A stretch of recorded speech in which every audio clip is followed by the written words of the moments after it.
நம்மிடையே பேச இருப்பவர் அரசை விழுங்கும் அரசியல் செய்பவர்களுக்கு மத்தியில் நல்கொள்கை வகுத்து ஒடுக்கப்பட்ட அனைத்து மக்களுக்காகவும் குரல் கொடுத்து எங்கெல்லாம் மக்களுக்கு அநீதி இழைக்கப்படுகிறதோ அங்கெல்லாம் இவர் குரல் ஒலிக்கும்.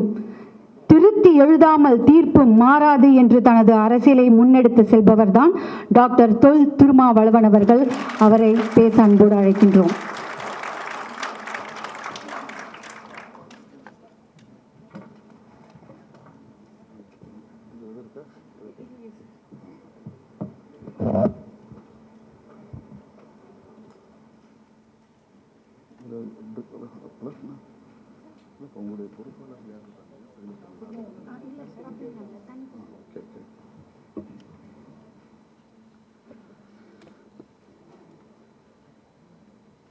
அன்பார்ந்த ட்ரீம் தமிழ்நாடு என்னும் இந்த புதிய அமைப்பை தொடங்கும் நிகழ்வில்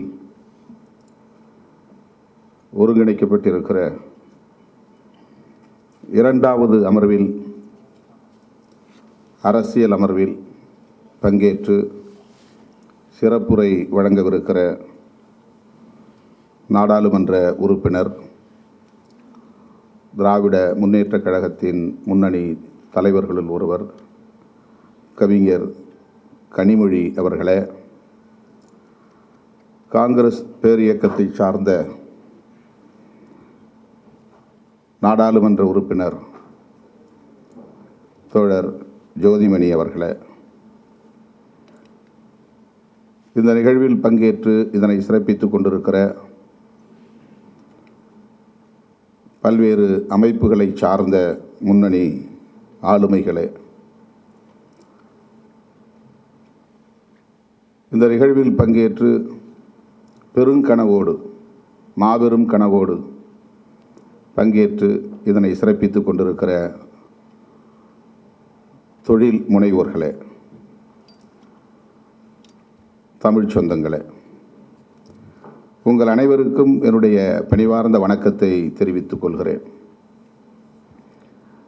தவிர்க்க இயலாத நிலையில் சற்று முன்னதாக நான் உரையாற்றிவிட்டு விடைபெற விழைகிறேன். இடையிலேயே விடைபெறுவதற்காக பொறுத்தருள வேண்டுகிறேன். இந்த நிகழ்வில் பங்கேற்று என்னுடைய கருத்துக்களை பகிர்ந்து கொள்வதற்குரிய வாய்ப்பை வழங்கியமைக்காக ட்ரீம் தமிழ்நாடு அமைப்பை சார்ந்த அனைவருக்கும் என்னுடைய நெஞ்சார்ந்த நன்றியை காணிக்கையாக்குகிறேன். $1 மில்லியன் என்று அடிக்கடி பேசுவதுண்டு. ஏதாவது முக்கியமான ஒரு வினாவை எழுப்பினால் இது $1 மில்லியன் கொஷின் என்று சொல்வார்கள். ஆனால் இந்த கனவு $1 ட்ரில்லியன் கனவு, பெருங்கனவு, மாபெரும் கனவு. தமிழகத்தின் ஜிடிபி 260 பில்லியன் என்று இருக்கிற இந்த நிலையில் அதை ஒரு 10 ஆண்டிலோ 2 பத்தாண்டுகளிலோ $1 ட்ரில்லியன் ஜிடிபியாக உயர்த்த வேண்டும், வளர்த்தெடுக்க வேண்டும், பெருக்கிட வேண்டும் என்கிற மாபெரும் கனவுகளோடு பெருமுயற்சியை முன்னெடுத்திருக்கிற, பெரும் முனைப்பை கொண்டிருக்கிற உங்கள் அனைவரையும் நான் நெஞ்சார பாராட்டுகிறேன். என்ன பேச வேண்டும் என்பதையும் எனக்கு குறிப்பாக தந்திருக்கிறீர்கள். குறிப்பாக சமூக நீதி தொடர்பாக கருத்துக்களை பகிர்ந்து கொள்ள வேண்டும் என்பது உங்களுடைய கட்டளை.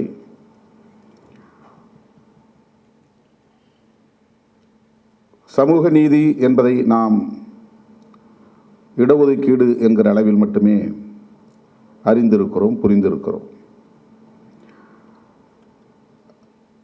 அதுவும் புறக்கணிக்கப்பட்டவர்களுக்கு வழங்கப்படுகிற, பரிதாபத்தின் அடிப்படையில் வழங்கப்படுகிற ஒரு சலுகை என்கிற அடிப்படையில் புரிந்திருக்கிறோம்.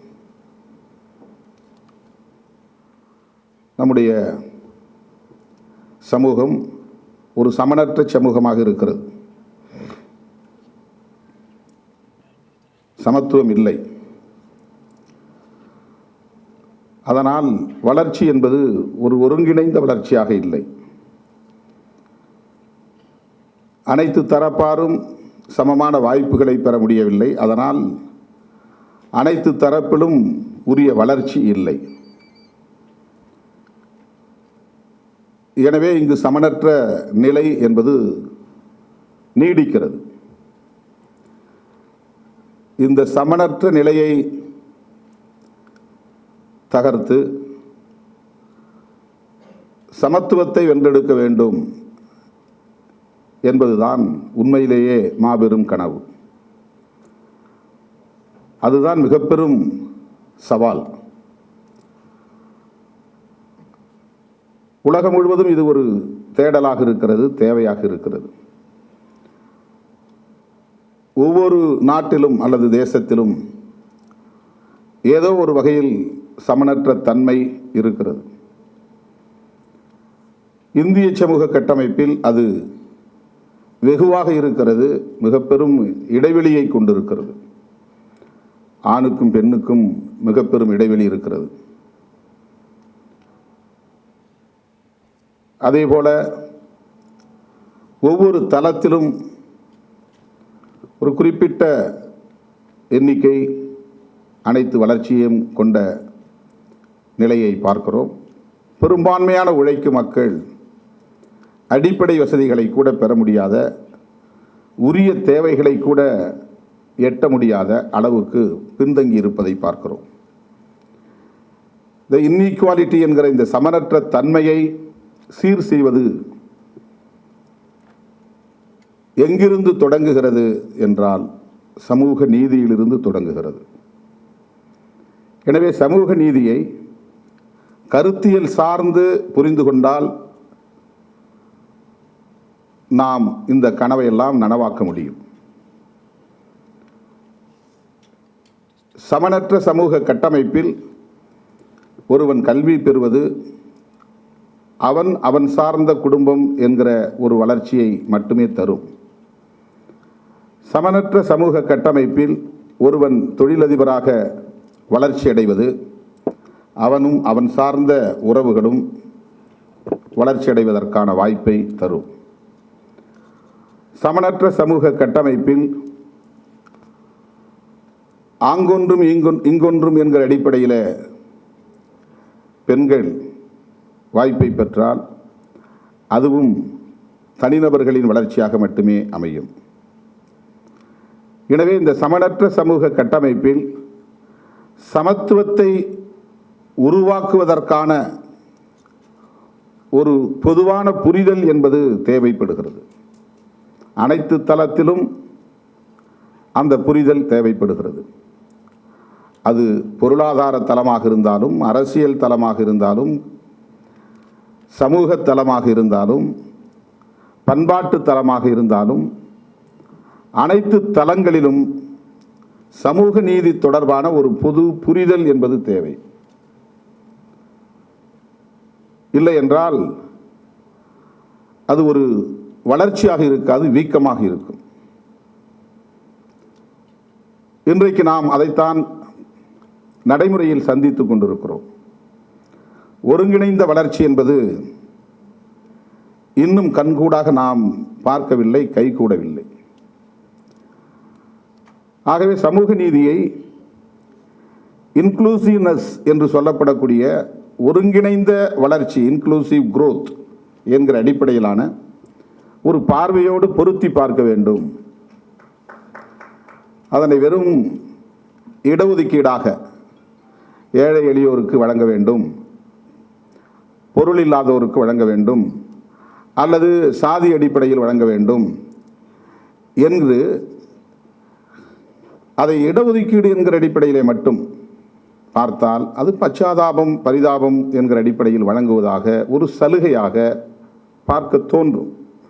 எல்லோரும் இன்றைக்கு சமூக நீதியை குறை கூறுகிறவர்கள் அத்தனை பேரும் அப்படித்தான் அதை பார்க்கிறார்கள். அவன் கோட்டாவில் படிச்சுட்டு வர்றவன், அதனால் அவனுக்கு தகுதி இருக்காது, திறமை இருக்காது. இந்த விமர்சனம் எங்கிருந்து வருகிறது என்றால் சமூக நீதியை கோட்பாட்டு அடிப்படையில் பார்க்காமல் வெறுமன பச்சாதாபத்தின் அடிப்படையில், பரிதாபத்தின் அடிப்படையில் வழங்கப்படுகிற ஒரு சலுகையாக மட்டுமே பார்க்கிற பார்வையிலிருந்து வருகிற விமர்சனம் அது. ஒரு இன்ஈக்குவல் சொசைட்டி, சமனற்ற ஒரு சமூகமாக இங்கே இருக்கிறது. சமனற்ற சமூகத்தை சமன் செய்தாக வேண்டும். சமன் செய்வதற்கு ஒருங்கிணைந்த வளர்ச்சி என்கிற அடிப்படையிலான முன்முயற்சிகள் தேவை. அதற்கான கருத்தியல் இங்கே வளர்த்தெடுக்கப்பட வேண்டும். இந்த புரிதலிலிருந்து சமூக நீதியை அணுக வேண்டும். அதனால்தான் எக்கனாமிக்கல் ஜஸ்டிஸ் என்பது இங்கே விவாதிக்கப்படவில்லை. பொலிட்டிக்கல் ஜஸ்டிஸ் என்பதும் கூட முன்னுரிமை அளிக்கப்படக்கூடிய நிலையில் இல்லாமல் சோஷியல் ஜஸ்டிஸ் என்பது மட்டும் இங்கே முக்கியத்துவம் தரக்கூடியதாக மாறி இருக்கிறது. நம்மை விட ஜாம்பவான்கள், பண்டிட் ஜவஹர்லால் நேரு காலத்தில் இருந்த சமகால தலைவர்கள், பேராளுமை மிக்க தலைவர்கள், புரட்சியாளர் அம்பேத்கர் காலத்தில் இந்த விவாதம் நடைபெற்றது. அவர்கள் பொருளாதார அடிப்படையிலான நீதியை பற்றி ஏன் பேசவில்லை? பேசினார்கள். ஏன் அதை நடைமுறை கொண்டு வரவில்லை? சோஷியல் ஜஸ்டிஸ் என்பது மட்டும் எப்படி நடைமுறைக்கு வந்திருக்கிறது என்றால், சமத்துவத்தின் மீது நம்பிக்கையுள்ள தலைவர்கள் அதில் ஒரு புரிதலை பெற்று இதுதான் இந்த சமனற்ற சமூக கட்டமைப்பை சமன் செய்வதற்கான வழிமுறை என்பதை உணர்ந்து அதை முன்னெடுத்தார்கள். நடைமுறைப்படுத்த உரிய வழிவகைகளை கண்டார்கள். எனவே சமூக நீதி என்பதை பரந்துபட்ட பார்வையில் அணுக வேண்டிய ஒன்று என்பதை நாம் புரிந்து கொள்ள வேண்டும். சமத்துவம் தேவை என்கிற அந்த தொலைநோக்கு பார்வையிலிருந்து புரிந்து கொள்ள வேண்டும். எல்லா வாய்ப்புகளும் ஆண்களுக்கே, பெண்களுக்கு அங்கொன்றும் இங்கொன்றும் என்றால் அந்த சமூக நீதி வெற்றி பெறாது. அந்த சமூக நீதி வெற்றி பெறாது. எல்லா வாய்ப்புகளும் ஒரு குறிப்பிட்ட மொழியை பேசுவோருக்கே என்றால் இந்த தேசத்தில் சமூக நீதி வெற்றி பெறாது. ஒரு குறிப்பிட்ட மதத்தை சார்ந்தவர்களுக்கே அனைத்து வாய்ப்புகளும் என்று பெரும்பான்மைவாதத்தை உயர்த்தி பிடித்தால் சமூக நீதி வளர்ச்சி அடையாது. ஜனநாயக கூறுகளுள் பெரும்பான்மை என்பதும் முக்கியமானது. ஆனால் சிறுபான்மையினரை அல்லது புறக்கணிக்கப்பட்டவர்களை, வஞ்சிக்கப்பட்டவர்களை, கவனிக்கப்படாத விளிம்பு நிலை மக்களை இணைத்து பார்க்க வேண்டும் என்பதுதான் ஜனநாயகத்தின் முக்கியமான கூறு. த இன்க்ளூசிவ்னஸ் என்பதுதான் ஜனநாயகத்தின் மிக முக்கியமான கூறு. நாம் எல்லோரும் சிறுபான்மையினருக்காக குரல் கொடுத்தால் உடனே இவர்கள் முஸ்லிம்களின் கைக்கூலிகள், கிறிஸ்தவர்களின் கைக்கூலிகள் என்று மதவாத சக்திகள் விமர்சனம் செய்கிறார்கள். சிறுபான்மையினர் என்றால் மத அடிப்படையில் மட்டுமல்ல, மொழி அடிப்படையிலும் சிறுபான்மையினர் உண்டு, இன அடிப்படையிலும் சிறுபான்மையினர் உண்டு, கிராம அடிப்படையில் பார்த்தால் சாதி அடிப்படையிலும் சிறுபான்மையினர் உண்டு. அவர்கள் புறக்கணிக்கப்பட ஒரு இன்இக்வாலிட்டி என்பது தொடர்ந்து தக்க வைத்து கொண்டே இருக்கக்கூடிய நிலை உருவாகும். பெரும்பான்மை சமூகம்தான் நாடாள வேண்டும், பெரும்பான்மை சமூகம்தான் ஆட்சி அதிகாரத்தில் இருக்க வேண்டும், பெரும்பான்மை சமூகம்தான் சட்டங்களை இயற்ற வேண்டும், பெரும்பான்மை சமூகம்தான் திட்டங்களை தீட்ட வேண்டும், பெரும்பான்மை சமூகம்தான் தொழில் வளத்தில் முன்னணியில் இருக்க வேண்டும். ஏனென்றால் நாங்கள் பெரும்பான்மை, எனவே நாங்கள் தான் ஆளுவோம், மற்றவர்கள் எல்லாம் எங்களுக்கு கீழே கட்டுப்பட்டு இருக்க வேண்டும் என்றால் அவர்கள் சமூக நீதி பார்வை இல்லாதவர்கள் என்றுதான் பொருள், சமத்துவ சிந்தனை இல்லாதவர்கள் என்றுதான் பொருள்.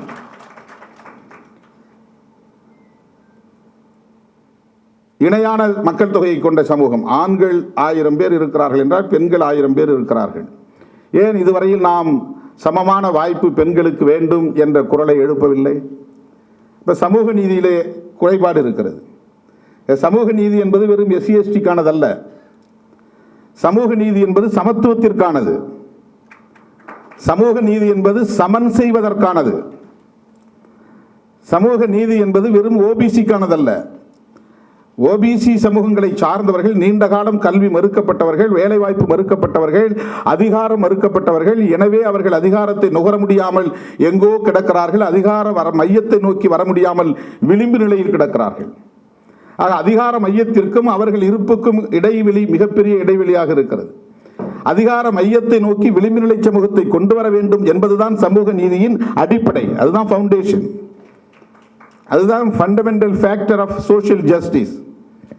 விளிம்பு நிலையில் கிடப்பவர்கள் அதிகார மையத்தை நோக்கி தொடர்புள்ளவர்களாக இருக்க வேண்டும், அதிகாரத்தை நுகரக்கூடியவர்களாக இருக்க வேண்டும், அதிகாரத்தை பகிர்ந்து கொள்ளக்கூடியவர்களாக இருக்க வேண்டும். நீங்க பொருளாதாரம் வேண்டும் என்றாலும் அது ஒரு பவர் ஷேர், அதிகார நுகர்வு. கல்வி வேண்டும் என்றாலும் அதிகார நுகர்வு என்றுதான் பொருள். அதிகார நுகர்வுக்காகத்தான் கல்வி, அதிகார நுகர்வுக்காகத்தான் வேலை வாய்ப்பு, அதிகார நுகர்வுக்காகத்தான் பொருளாதார வளர்ச்சி. வெறும் பொருளாதார வளர்ச்சி என்பது வீடு கட்டுவதற்காக அல்ல, அதிகாரத்தை நுகர்வதற்காக. கார் வாங்குவதற்காக அல்ல, அதிகாரத்தை நுகர்வதற்காக. ஆகவே சமூக நீதியின் முக்கியமான வேலை டீசென்ட்ரலைசேஷன் ஆஃப் பவர், அதிகாரத்தை பரவலாக்கம் செய்ய வேண்டும் என்பதுதான் சமூக நீதியின் அடிப்படை. அதிகாரத்தை பரவலாக்க வேண்டும். எம்பவர்மெண்ட் ஆஃப் மார்ஜினலைஸ்டு செக்ஷன்ஸ், அதுதான் ஆன்மா, சமூக நீதியின் ஆன்மா. Empowerment of women, empowerment of Dalits, empowerment of tribals, empowerment of differently abled people, empowerment of third gender, திருநங்கைகள், திருநர்கள், அவர்களுடைய வளர்ச்சி. அப்படி சமூகத்தால் கவனிக்கப்படாதவர்களின் வளர்ச்சி, புறக்கணிக்கப்பட்டவர்களின் வளர்ச்சி, திட்டமிட்டு வஞ்சிக்கப்பட்டவர்களின் வளர்ச்சி, அவர்களுக்கான வாய்ப்பை வழங்குவதற்கு திறக்கப்படுகிற ஒரு கதவுதான் அல்லது திறவுகோல் தான் சோஷியல் ஜஸ்டிஸ். சமூக நீதி என்பது வெறும் பிட்டினஸ் என்கிற பரிதாபத்தின் அடிப்படையில் வழங்கக்கூடிய ஒன்று அல்ல. அந்த மாதிரி ஒருவன் நினைத்தால் அவன் சமத்துவத்திற்கு எதிரானவன், சமூக நீதி பார்வை இல்லாதவன், ஆதிக்கம் செய்ய விரும்புகிறவன், தொடர்ந்து ஆதிக்கத்தை தக்க வைத்துக் கொள்ள வேண்டும் என்று துடிக்கிறவன், அதிகாரத்தை பகிர்ந்து வழங்க விரும்பாதவன் என்று பொருள். கோவிலுக்குள்ளே நான் நுழைய வேண்டும் என்பது வீம்புக்காக அல்ல, உனக்கு இருக்கிற உரிமை எனக்கும் வேண்டும் என்பது ஒரு அதிகார பரவல். அது ஒரு வகையான எம்பவர்மெண்ட். எல்லோரும் நடக்கிற தெருவில் நான் நடக்க வேண்டும் என்பது நான் வீம்புக்கு வம்பிழுப்பதாக பொருள் அல்ல. மெர்ஜிங் வித் மெயின் ஸ்ட்ரீம், பொது நீரோட்டத்தில் நான் இணைய வேண்டும் என்று துடிக்கிறேன், போராடுகிறேன். பொது நீரோட்டத்தில் இணைவதற்கான போராட்டம் தான் சாதி ஒழிப்பு போராட்டம். அனிகிலேஷன் ஆஃப் காஸ்ட் என்பது ஒரு குறிப்பிட்ட சாதிக்கு எதிரானதல்ல, சாதி அமைப்புக்கு எதிரானதல்ல. அதனுடைய பொருள் என்னவென்றால், நான் பொது நீரோட்டத்தில் என்னை இணைத்துக் கொள்ள வேண்டும், அனைவரையும் இணைக்க வேண்டும், எல்லோரும் பொது நீரோட்டத்தில் பங்கேற்க வேண்டும். அதுதான் சமூக நீதியின் அடிப்படை. இப்ப சமூக நீதி பொருளாதார தளத்தில் எப்படி என்று நாம் புரிந்து கொள்ள முடியும்? எல்லோரும் படித்தா வேலைக்கு போகலாம், வேலைக்கு போனால் வளர்ச்சி அடையலாம். இப்போ படித்தவர்கள் இந்த சமூக நீதியை பயன்படுத்தி படித்தவர்கள் சமத்துவத்தை நோக்கி பயணிக்கிறார்களா? படித்தவர்கள் தான் உண்டு, தன் பெண்டு பிள்ளைகள் உண்டு, தன் குடும்பம் உண்டு என்கிற நிலையில்தான் வளர்ச்சி, அந்த சிந்தனை தான் அவர்களுக்கு இருக்கிறது. ஏனென்றால் வெறும் மணி மைண்டட் என்பது ஒருங்கிணைந்த வளர்ச்சிக்கு பயன்படாது. இப்போ சோஷியல் ஜஸ்டிஸ் என்கிற பார்வையோடு சேர்ந்த வளர்ச்சி தான் ஒருங்கிணைந்த வளர்ச்சிக்கும் வழிவகுக்கும். இப்போ தனிப்பட்ட முறையில் படித்தவர்கள் அங்கிருந்து சமூகத்திலிருந்து துண்டிக்கப்பட்டு விடுகிறார்கள். அவங்களுடைய பேரண்டல் கம்யூனிட்டியிலிருந்து அல்லது அவங்களுடைய குடும்பத்திலிருந்தே, சமூகத்திலிருந்து கூட அல்ல, அவங்க குடும்பத்திலிருந்தே. ஒரு குடும்பத்தில் 4 பேர் அண்ணன் தம்பி இருக்கிறான், ஒருத்த மட்டும் படிக்கிறான்னா படித்தவன் நகரத்துக்கு வந்துடுறான். அதன் பிறகு அவனுடைய அண்ணன் தம்பியில் கூட அவனுக்கு உறவு இருக்காது, தொடர்பு இருக்காது. அந்த கல்வியும் சமூக நீதியும் அவனை தனிமைப்படுத்துகிறது. அந்த கல்வியும் அவனுடைய பொருளாதார வளர்ச்சியும் அவன் குடும்பத்திலிருந்தே அவனை துண்டிக்கிறது. ஆகவே சமூக நீதி பார்வையில்லாத ஒரு வளர்ச்சி, சமூக நீதி பார்வையில்லாத ஒரு மேம்பாடு சமத்துவத்தை நோக்கி பயணிக்கிறதா என்றால் இல்லை. சமூக நீதி பார்வையுடன் கூடிய வளர்ச்சி தான் சமத்துவத்திற்கு வழிவகுக்கும். இந்த சமூகத்திலிருந்து, ஒரு தலித் சமூகத்திலிருந்து 1000 பேர் தொழில் முனைவோராக வளர்ச்சி அடைகிறார்கள் அப்படின்னா அந்த 1000 பேரும் வித்தின் 10 இயர்ஸ்க்குள்ள அவனுடைய சமூகத்திலிருந்து துண்டிக்கப்பட்டுருவான், டிஸ்கனெக்டட் ஃப்ரம் தேர் ஃபேமிலிஸ். அதுக்கு பிறகு அவனுக்கு அந்த குடும்பத்துக்கு எந்த தொடர்பும் இல்லாமல் போயிடும். ஐஏஎஸ் ஆகிறா, ஐபிஎஸ் ஆகிறா, அவனுடைய சமூகத்தோடு எந்த தொடர்பும் இருக்காது, துண்டிக்கப்பட்டுரும். இதற்கு என்ன காரணம் என்றால், யாருக்கு நீங்கள் எஜுகேஷன் கொடுக்குறீங்களோ, யாருக்கு நீங்கள் எம்ப்ளாய்மெண்ட்டுக்கான ஆப்பர்ச்சுனிட்டி கொடுக்குறீங்களோ, யாருக்கு நீங்கள் பொருளாதாரத்தை மேம்படுத்துவதற்கான தொழில் தளத்தில் வாய்ப்பை தருகிறீர்களோ, அவர்கள் சமூக நீதி பார்வை இல்லாமல் அந்த வாய்ப்பை பெறுகிற போது தங்களுடைய பாதுகாப்பு முக்கியம், தங்களுடைய எதிர்கால சந்ததியினரின் பாதுகாப்பு முக்கியம் என்கிற ஒரு இன்செக்யூர் ஃபீலிங் அவனுக்கு இந்த சமூகத்துக்குள்ள, அப்பா தப்பிச்சு பிழைச்சிட்டோம், இந்த கிராமத்திலிருந்து வெளியே வந்து விட்டோம், இந்த சமூக கொடுமைகளிலிருந்து வெளியே வந்து விட்டோம், இந்த குடும்ப உறவுகளின் தொல்லைகளிலிருந்து வெளியே வந்து விட்டோம், தப்பித்தோம், பிழைத்தோம், இனி அந்த உறவே வேண்டாம் என்று எண்ணுகிற ஒரு உளவியலுக்கு அவன் தள்ளப்படுகிறான். அதற்கு தற்காப்பின்மை என்கிற உளவியல் தான். ஏன் சாதியை மறைக்கிறான் அல்லது ஏன் சாதியை சொல்றான்? ரெண்டுக்குமே காரணம் அவனுக்கு இருக்கிற தாழ்வு உளவியல் தான், ஒரு இன்ஃபீரியர் காம்ப்ளெக்ஸ் தான், அவனுக்கான இன்செக்யூர் ஃபீலிங். ஒரு தனி மனிதன் தன்னை அடையாளப்படுத்திக் கொள்ளுகிற அடையாள அரசியலை உயர்த்தி பிடிக்கிறான் என்றால், சாதி அடையாளமாக இருந்தாலும், மத அடையாளமாக இருந்தாலும், மொழி அடையாளமாக இருந்தாலும், இந்த அடையாள அரசியல் என்பதே தற்காப்பு உணர்ச்சியிலிருந்து தான் வருகிறது. தற்காப்பு உணர்ச்சியிலிருந்து தான் வருது. நான் தமிழனாக இருக்கணுங்கிறது கூட ஒரு வகையில் சாதி அடையாளத்திலிருந்து முற்போக்கான சிந்தனை என்று நான் ஒத்துக்கொள்ள மாட்டேன். ஒருத்தன் சாதியை சொல்கிறான், அதுதான் பிற்போக்கு. ஒருத்தன் தமிழன் சொல்கிறான், அது முற்போக்கு. அப்படி கிடையாது. தமிழன் சொல்லுவது ஒரு அடையாள அரசியல் தான். சாதி சொல்லுவது இழிவானது, சாதி அடையாளத்தை உயர்த்தி பிடிப்பது பிற்போக்கானது என்று சொன்னால், மொழி அடையாளமும் இன அடையாளமும் வெறும் மொழி உணர்வோடு இன உணர்வோடு மட்டுமே பின்னி பிணைந்திருந்தால் அதுவும் பிற்போக்கானது தான். அப்போ அது ஒரு சமூக நீதியோடு இணைந்ததாக இருக்க வேண்டும், பிணைந்ததாக இருக்க வேண்டும், ஒட்டுமொத்த விளிம்பு நிலை மக்களின் விடுதலையோடு தொடர்புடையதாக இருக்க வேண்டும். நான் என்னுடைய மொழி உரிமை பாதுகாக்க வேண்டும் என்கிற உணர்வோடு நான் மொழி உணர்வை பெற்றிருக்கிறேன். என்னுடைய இன உரிமைகள் பறிக்கப்படுகிற போது நான் இன உணர்வை பெறுகிறேன். ஏனென்றால் இந்தியா என்கிற தேசத்திற்குள் எல்லா மொழிகளுக்கும் உரிய முக்கியத்துவம் என் மொழிக்கும் வேண்டும் என்கிற உணர்வு தான் அது. அதுதான் சமூக நீதி பார்வை. எல்லா இனமும் வளர்ச்சி அடைகிற போது இந்த இனமும் வளர்ச்சி அடைய வேண்டும் என்கிற அந்த பார்வைதான். இல்லை என்றால் அது வெறும் இனவாதமாக மாறி இன தூய்மைவாதமாக மாறிவிடும். அப்ப சாதியவாதமும் சாதி தூய்மைவாதமும் தவறு என்றால் இனவாதமும் இன தூய்மைவாதமும் தவறு. சாதியவாதம் சாதி தூய்மைவாதத்திற்கு இட்டு செல்லும். சாதி தூய்மைவாதம் ஆணவ கொலைகளுக்கு வழிவகுக்கும். இந்த சாதி கலக்கக்கூடாது, அந்த பியூர் பிளட்டாக இருக்கணும், ஒரே சாதியாக இருக்கணும். இந்த சாதி கலப்படைஞ்சால், சாதி கலப்பு ஏற்பட்டு விட்டால் நம்முடைய பாரம்பரியம் போய்விடும், நம்முடைய பண்பாடு போய்விடும் என்று அச்சப்படுகிறவன் சாதி தூய்மைவாதத்தை பேசுகிறான். அதனால ஆணவ கொலைகளை, ஹானர் கில்லிங்ஸ் செய்யணுங்கிறான், செய்து கொண்டிருக்கிறான். அதே போல இனவாதம் என்பது வெறும் மொழி உணர்வாகவும் இன உணர்வாகவும் இருந்தால் அது இனவாதம் என்பது இன தூய்மைவாதத்தை நோக்கி நகரும்.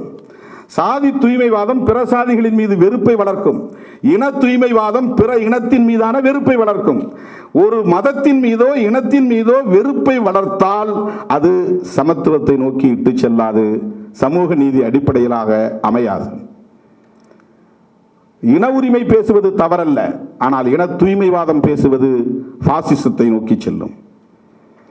சாதி சங்கங்கள் வைத்து சாதி உரிமைகளை பேசுவது தவறல்ல, ஆனால் சாதி தூய்மைவாதம் பேசுவது பாசிசத்தை நோக்கி இட்டு செல்லும், ஆதிக்கத்தை நோக்கி இட்டு செல்லும், ஒடுக்குமுறையை நோக்கி இட்டு செல்லும்.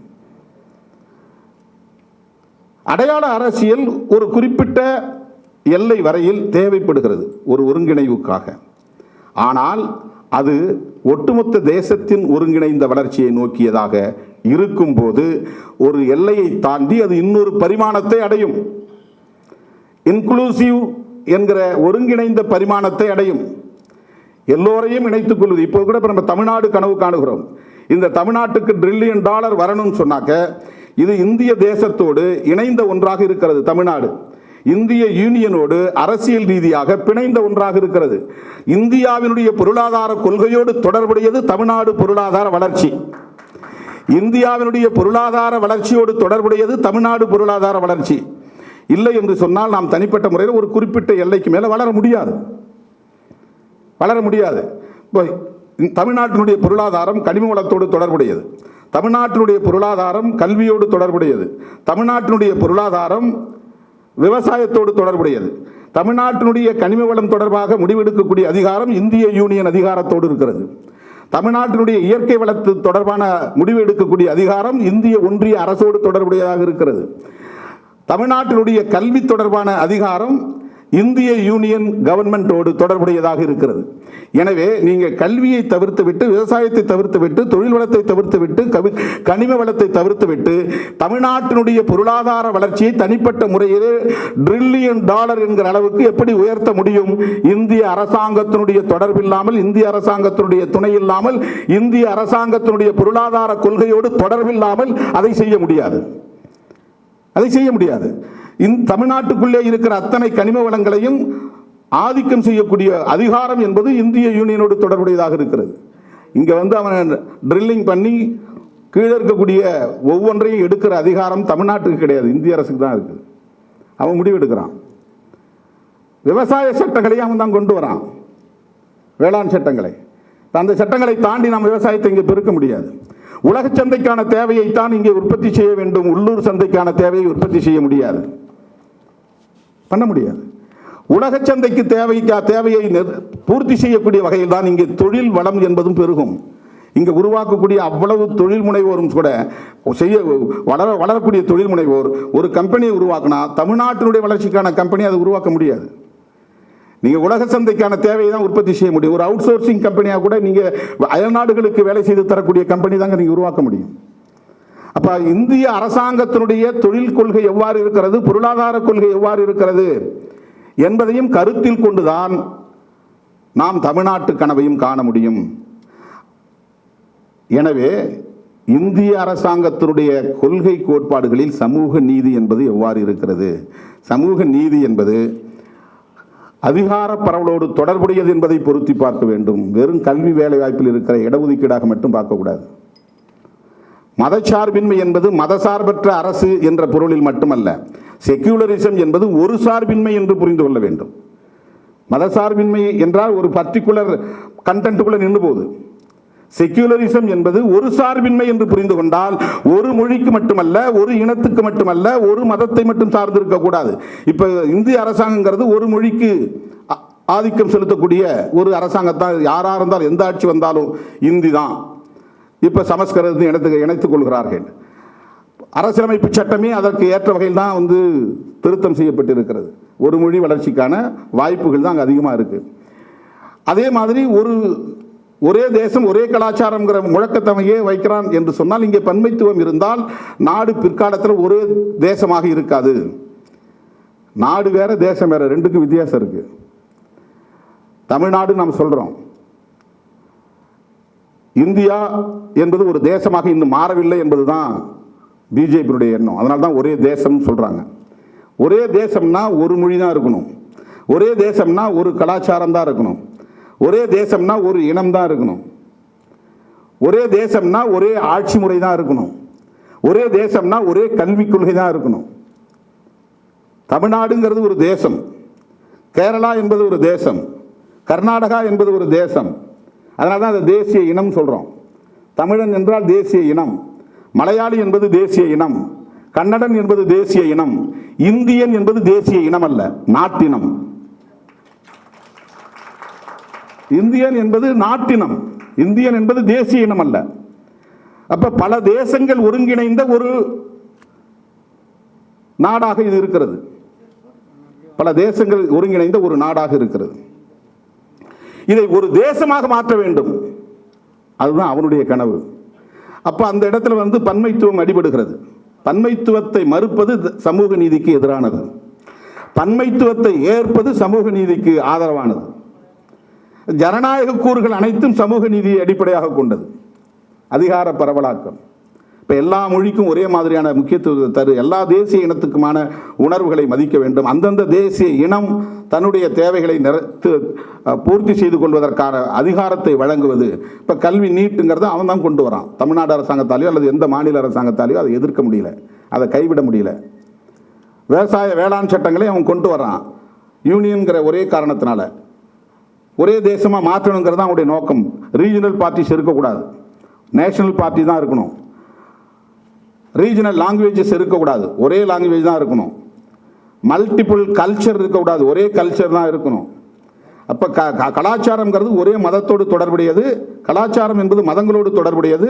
மொழி இனத்தோடு, அந்த தேசிய இனத்தோடு தொடர்புடையது. ஒரு மொழியும் மதமும் தான் கலாச்சாரத்திற்கான ஊற்றுக்கண்களாக இருக்கிறது.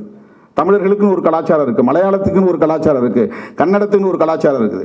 அதே மாதிரி இந்துக்களுக்குன்னு ஒரு கலாச்சாரம் இருக்குது, கிறிஸ்தவர்களுக்குன்னு ஒரு கலாச்சாரம் இருக்குது. மதமும் மொழியும் கலாச்சாரத்தின் ஊற்றுக்கண்களாக இருக்கிறது. இப்போ ஒரே கலாச்சாரம் என்பது, ஒரே மொழி இருந்தால்தான், ஒரே மதம் இருந்தால்தான் ஒரே கலாச்சாரத்தை உருவாக்க முடியும். எவ்வளோ பெரிய பாசிசம் இது! இப்போ பாசிசம் என்பது ஜனநாயகத்திற்கு எதிரானது, பாசிசம் என்பது சமூக நீதிக்கு எதிரானது. எனவே சமூக நீதி பார்வை என்பது பரந்த பார்வை, அது ஜனநாயகத்தோடு தொடர்புடைய பார்வை, அது சமத்துவத்தோடு தொடர்புடைய பார்வை. சமூக நீதியை வெறுமன சுருக்கி ஏதோ ஏழை எளிய மக்களுக்கு வழங்கப்படுகிற இடஒதுக்கீடு என்று மட்டும் சுருக்கி பார்க்கக்கூடாது, குறுக்கி பார்க்கக்கூடாது.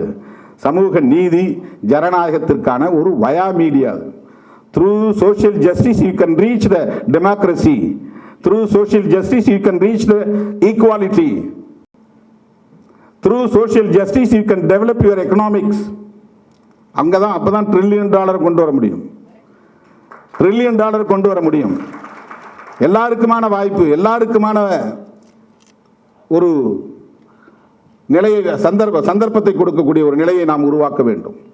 எனவே சமூக நீதியை வெறுமன சாதி அடிப்படையிலான இடப்பங்கீடு என்று பார்க்காமல் இந்த தேசத்தை சமத்துவமுள்ள ஒரு தேசமாக வளர்த்தெடுக்க, இந்த சமூக கட்டமைப்பை ஆணும் பெண்ணும் சமமான வாய்ப்புகளை பெறக்கூடியவர்களாக வளர்த்தெடுக்க, ஆண் பெண் சமத்துவத்தை பற்றிய புரிதலே நம்மிடத்தில் இல்லை, விவாதமே நம்மிடத்தில் இல்லை. பெண்ணை அடிமைப்படுத்திக் கொண்டே ஏதோ அங்கொன்றும் இங்கொன்றும் சில பெண்களுக்கான வாய்ப்பை தந்துவிட்டால், பெண்ணுக்கான வாய்ப்பை தந்துவிட்டோம் என்று நாம் மனநிறைவடையக்கூடிய நிலையைத்தான் பார்க்கிறோம்.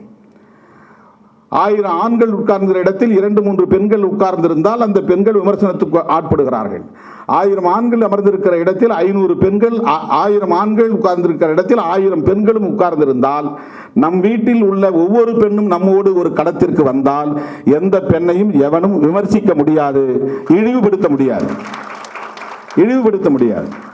ஆகவே பெண் கல்வி என்பது முக்கியமானது, பெண்களுக்கான அதிகார பகிர்வு என்பது முக்கியமானது.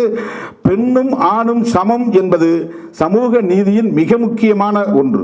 இப்போ இன்றைக்கு வரல நம்ம 33% 33 வருஷமா பேசிட்டு இருக்கிறோம். அது ஒரு அங்குலம் கூட முன்னேறவில்லை.